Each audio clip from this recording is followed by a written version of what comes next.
안녕하세요. 어제 발표된 연준 0.25% 피금리 인하 시장에선 예상대로였지만 파월 의장은 위험관리라는 단어를 반복했습니다.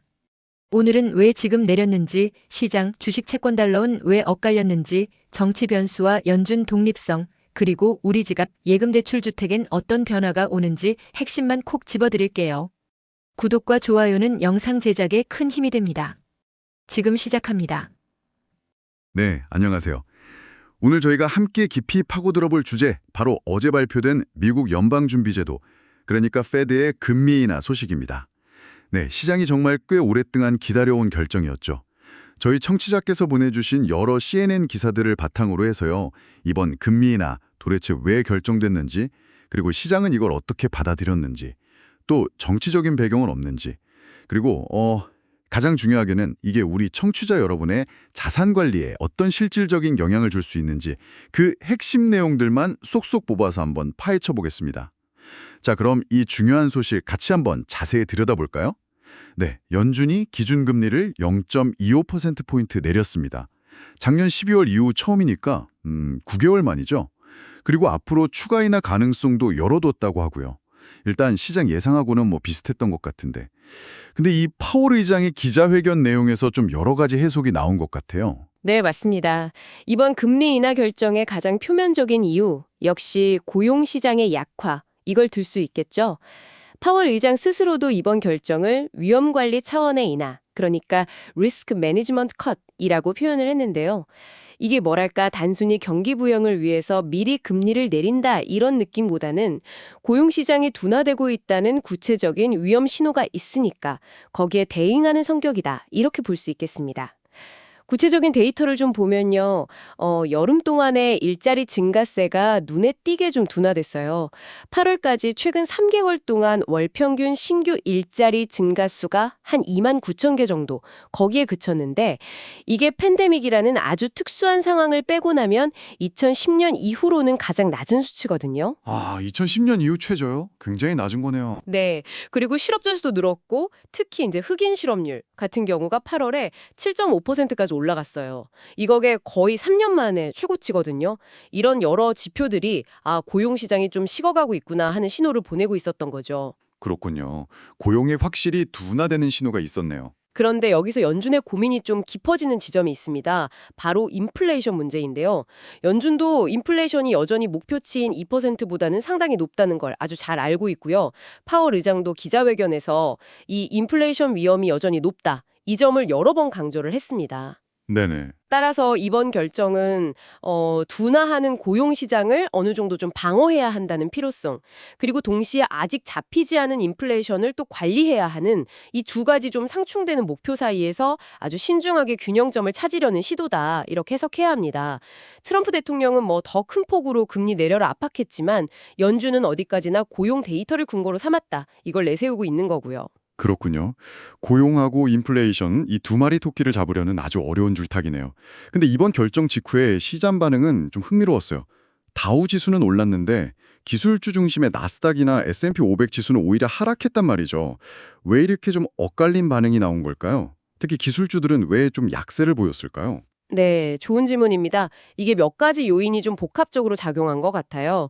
우선 시장에서는 이미 0.25%포인트 인하 가능성을 상당히 높게 보고 이걸 가격에 어느 정도 미리 반영하고 있었어요. 선반영. 그렇죠. 그러니까 발표 자체만으로는 강력한 상승 동력이 되기는 좀 어려웠을 수 있죠. 오히려 파월 의장이 기자회견에서 예상했던 것보다 더 강하게 인플레이션에 대한 우려를 표명하고 또 추가 인하에 대해서도 좀 신중한 태도를 보인 것이 일부 투자자들한테는 약간 매파적이다. 매파적이다. 네, 그러니까 긴축을 선호하는 것 같은 그런 신호로 받아들여졌을 수 있다는 겁니다. 이런 긴축 선호 분위기는 특히 금리 변화에 민감한 기술주나 성장주에는 좀 부정적인 영향을 미치거든요. 엔비디아나 브로드컴 같은 대형 기술주들 하락폭이 좀 컸던 것도 이런 맥락에서 볼 수 있겠습니다. 파월 의장의 발언 톤이 생각보다 좀 강했다. 이 부분이 작용했군요. 네. 반면에 금리 인하의 수혜가 좀 더 직접적으로 기대되는 중소형주 중심의 러셀 2000 지수는 1.2% 상승 마감했거든요.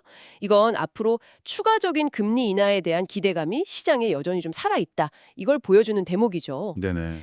채권 시장에서도 좀 비슷한 혼란이 있었어요. 10년 만기 미국 국채 금리가 결정 발표 직후에 잠시 4% 아래로 떨어졌다가 파월 의장 발언 이후에 다시 상승세로 돌아서는 등 변동성이 꽤 컸습니다.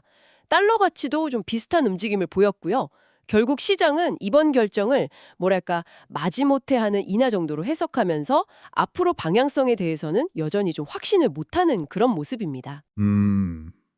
시장의 혼란스러운 반응 뒤에는 혹시 정치적인 배경도 좀 작용하지 않았을까요? 트럼프 대통령이 노골적으로 연준을 압박해온 건 다 아는 사실이고 최근에는 리사쿡 연준 이사를 해임하려다가 법원에 가로막히는 그런 일까지 있었잖아요.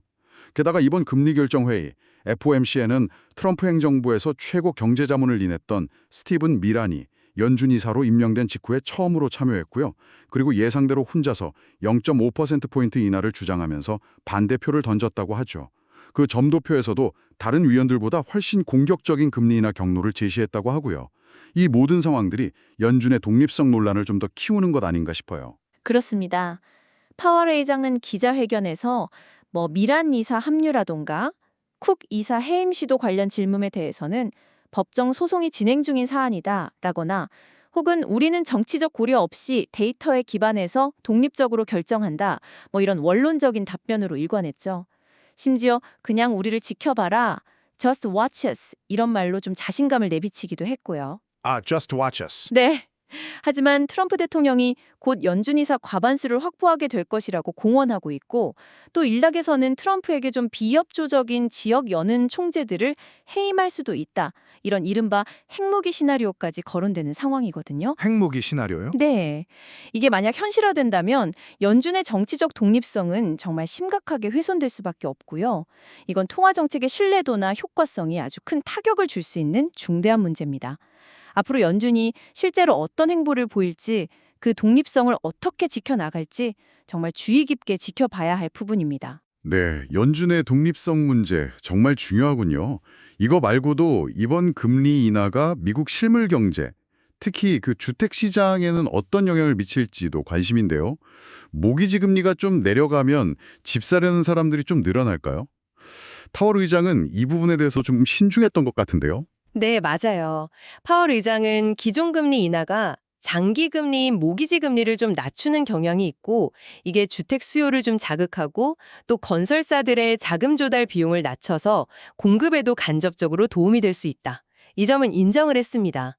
하지만 그는 현재 미국 주택 시장의 근본적인 문제는 금리 수준보다는 만성적인 주택 공급 부족에 있다. 이렇게 명확하게 선을 그었어요. 공급 부족이요? 네, 특히 수요가 많이 몰리는 대도시권을 중심으로 신규 주택 공급이 턱없이 부족한 이런 구조적인 문제가 해결되지 않는 한 금리만 내려서는 주택시장 활성화에 한계가 있다. 이런 현실적인 진단을 내린 거죠. 실제로 모기지 금리는 연준의 기준금리 자체보다는 시장의 장기금리 전망을 반영하는 10년 만기 국채금리 움직임에 더 민감하게 연동되거든요. 네네. 최근에 국채금리가 좀 하락하면서 30년 고정 평균 모기지 금리도 9월 초에 한 6.35%까지 내려가면서 연중 최저치를 기록하긴 했지만 여전히 1년 전보다는 높은 수준입니다. 아직도 높군요. 그렇죠. 게다가 그 사이에 주택가격 자체도 많이 올랐기 때문에 이 정도 금리 하락만으로는 구매자들의 부담이 크게 줄었다고 보기는 좀 어렵습니다. 관세 문제도 빼놓을 수 없는데요. 트럼프 행정부가 부과했던 그 관세가 인플레이션에 미치는 영향, 여기에 대해 파월 의장은 어떻게 평가했나요? 이것도 연준 정책 결정의 변수가 될 수 있지 않나요? 파월 의장은 관세가 인플레이션에 미칠 영향은 여전히 불확실하다 이런 입장을 유지했습니다. 지금까지 나온 데이터만 보면 관세 부과로 인한 비용 상승분의 상당 부분을 미국 기업들이 자체적으로 좀 흡수해 온 걸로 나타났어요. 기업들이 부담했다. 네, 아직까지는 소비자 물가에 전가되는 효과가 좀 제한적이었다는 거죠. 하지만 최근에 발표된 소비자 물가지수 CPI 상승세나 여러 기업들의 가격 인상 계획 발표 이런 것들을 보면 이제 그 비용 부담이 서서히 소비자에게 전가되기 시작하는 것 아니냐 이런 신호들이 좀 나타나고 있습니다.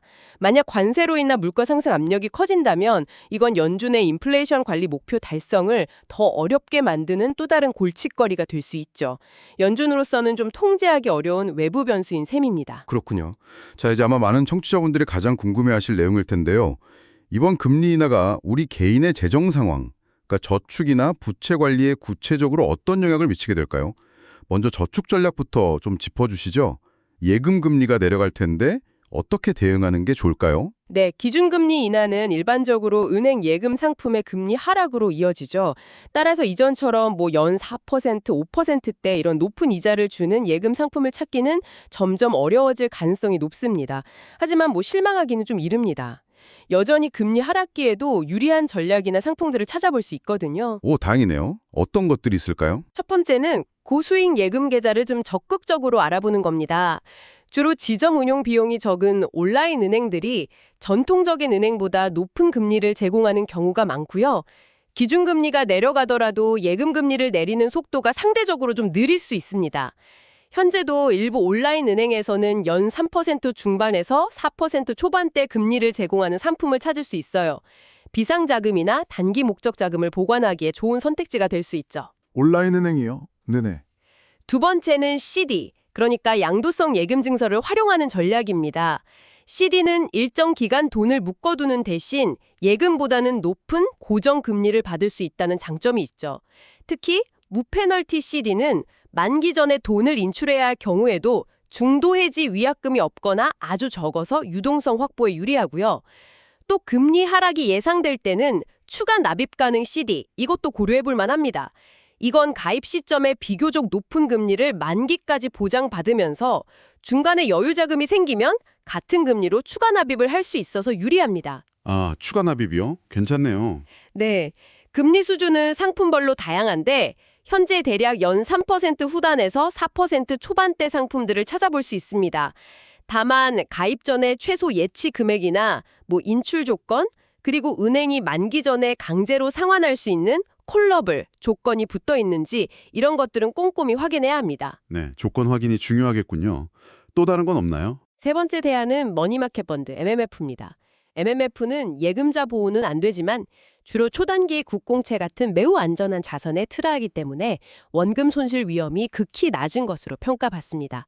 변동금리이긴 하지만 현재 기준금리 수준을 반영해서 비교적 높은 수익률을 제공하고 있고요. 최근 MMF들의 평균 7일 수익률은 연 4%를 넘는 수준을 유지하고 있습니다. MMF도 고려해볼 만하네요. 마지막으로 미 국채, 트레저리즈 직접 투자도 고려해 볼 수 있습니다. 미국 정부가 발행하는 채권이니까 가장 안전한 투자처 중 하나로 꼽히죠. 특히 국채의 이자는 주, 스테이트, 나, 지방, 로컬세가 면제되는 경우가 많아서 세율이 높은 지역에 거주하는 분들께는 절세 효과까지 더해져서 매력적일 수 있습니다. 아, 세금 혜택이 있군요. 네, 만기가 짧은 T빌부터 중장기 국채까지 다양하고요. 물가 상승률에 연동돼서 실질 수익률을 보장해주는 물가 연동 국채, 팁스 같은 것도 인플레이션 해지 수단으로 활용될 수 있습니다. 만기를 좀 다양하게 분산 투자하는 레더링 전략을 쓰면 유동성과 수익률을 동시에 관리하는 데 도움이 되고요. 현재 단기 국채 수익률은 대체로 연 3% 중후반대 수준을 보이고 있습니다. 저축 관련해서는 금리가 좀 느려가도 잘 찾아보면 여러 대안이 있다는 말씀이시네요. 그럼 반대로 부채 쪽은 어떤가요? 이번 금리 인하고 대출 이자 부담이 좀 실질적으로 줄어들 거라고 기대해도 될까요? 안타깝게도 부채 관리 측면에서는 이번 0.25%포인트 금리 인하의 효과가 아주 제한적일 것 같습니다. 거의 체감하기 어려울 정도라고 할 수 있겠는데요. 아, 그래요. 좀 실망스러운데요. 가장 먼저 신용카드 부채를 보면요. 현재 미국의 평균 신용카드 이자율이 연 20%를 훌쩍 넘어요. 거의 살인적인 수준이죠. 20%요? 와. 네, 여기서 기준금리가 0.25%포인트 낮아진다고 해도 평균 이자율은 여전히 20%에 육박하는 고금리입니다. 예를 들어서 평균 카드 잔액이 한 $6,500 정도 되는 사람이 매달 최소 상환액만 갚고 있다고 가정하면 이번 금리 인하로 절약되는 월 이자 비용은 $1 남짓에 불과해요. 1달러요. 정말 거의 의미가 없네요. 그렇죠. 따라서 신용카드 빚이 있다면 금리 인하에 기대기보다는 무이자나 저금리 밸런스 트랜스퍼 카드를 활용해서 빚을 옮기거나 아니면 카드사에 직접 금리 인하를 요청하거나 비영리 신용 상담기관을 통해서 부채관리 프로그램 DNP에 가입하는 등 훨씬 적극적인 조치를 취하는 것이 시급합니다. 네, 카드 빚은 정말 다른 방법을 찾아야겠군요. 모기지나 자동차 대출은 좀 어떤가요? 주택담보대출, 모기지의 경우는 아까 말씀드린 대로 연준의 기준금리보다는 10년물 국채금리 같은 시장의 장기금리 전망에 더 큰 영향을 받습니다. 최근 금리가 다소 하락했지만 여전히 높은 수준이고 주택가격 부담도 크기 때문에 이번 금리 인하가 큰 도움이 되기는 어렵습니다. 변동금리부 주택담보대출이나 주택자산담보대출, HLOC 금리는 기준금리에 연동돼서 소폭 하락할 수는 있지만 그 폭은 미미할 것이고 여전히 높은 수준을 유지할 가능성이 큽니다. 자동차 대출 금리도 마찬가지입니다. 현재 신차 평균 대출 금리가 7%, 중고차는 10%를 넘는 상황에서 0.25%포인트 인하 효과는 크지 않죠. 월 상환 부담을 의미 있게 줄이기는 어렵습니다. 그럼 자동차 대출은 어떻게 하는 게 좋을까요? 차라리 연말 모델 변경식이나 블랙 프라이데이 같은 프로모션 기간에 제조사나 딜러가 제공하는 특별 저금리 할부 프로그램 APR을 노리는 것이 현실적인 대안이 될 수 있습니다. 다만 이런 프로모션은 보통 상환 기간이 짧아서 월 부담액이 클 수 있으니까 본인의 예산 내에서 감당 가능한지 신중하게 따져봐야 합니다. 들어보니까 결국 부채가 있는 분들한테는 이번 금리 인하가 실질적인 도움이라기보다는 그냥 심리적인 영향 정도에 그칠 수 있겠군요. 네, 오늘 이야기를 좀 정리해보면요. 연준은 뚜렷해지는 고용시장 둔화 신호를 관리하기 위해서 9개월 만에 금리를 내렸지만 여전히 높은 인플레이션에 대한 경계심도 늦추지 않고 있다. 이렇게 볼 수 있겠네요. 이런 복합적인 신호에 시장은 다소 혼란스러운 반응을 보였고 트럼프 대통령의 압박으로 인한 연준의 독립성 문제는 앞으로 더욱 중요한 관전 포인트가 될 것 같습니다. 네, 개인 재정 관리 차원에서는 예금 금리 하락 추세에 대비해서 고수익 예금이나 CD, MMF, 국채 같은 다양한 대안 상품을 적극적으로 탐색하고 비교하는 지혜가 필요해 보입니다. 반면에 부채, 특히 그 고금리 신용카드 부채는 금리 인하 효과에 기대지 말고 밸런스 트랜스퍼나 부채 관리 프로그램 같은 보다 근본적인 해결책을 찾는 노력이 중요하겠습니다. 네, 연준이 처한 딜레마를 다시 한번 확인할 수 있는 그런 결정이었습니다. 한쪽에서는 고용 둔화라는 위험이 커지고 있고 다른 한쪽에서는 여전히 목표치를 웃도는 인플레이션이 버티고 있는 상황이죠. 여기에 정치적 압력이라든가 관세 같은 외부 변수까지 더해져서 통화정책 운용이 그 어느 때보다 어려운 상황입니다. 이번 금리 인하가 당장의 모든 문제를 해결해줄 그런 만병통치약은 결코 아니고요.